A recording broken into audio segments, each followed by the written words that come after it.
અગત્યના સમાચારમાં આગળ વાત કરીએ તો દિલ્હીમાં શાળાઓને બોમ્બથી ઉડાવી દેવાની ધમકી મળી છે। 20થી વધુ શાળાઓને બોમ્બથી ઉડાવવાની ધમકી મળી છે। રિચમન્ડ ગ્લોબલ અભિનવ પબ્લિક સ્કૂલને બોમ્બથી ઉડાવી દેવાની ધમકી આપવામાં આવી છે।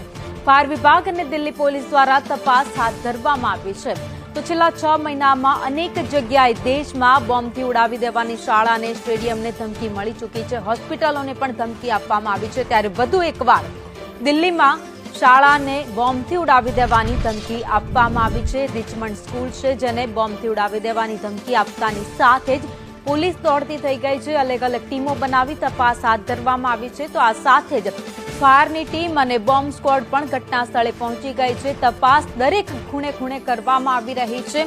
કોઈ પણ ભૂલ ન થાય, કોઈ પણ ચૂક ન રહી જાય તેનું ખાસ ધ્યાન રાખીને શાળાઓમાંથી બાળકોને ઘરે મોકલી દેવામાં આવ્યા છે। અને અત્યારે તમામ डीएम साहब से मिलना है।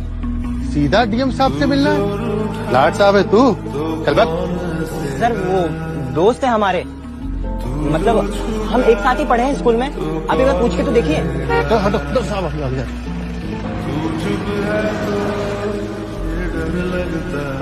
अबे पिंटू, कुलदीप,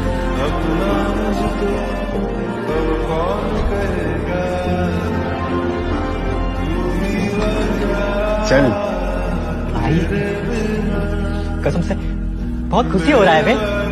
साल तुम कलेक्टर बन गए यार। कमाल की कुर्सी है ना? है, बढ़िया।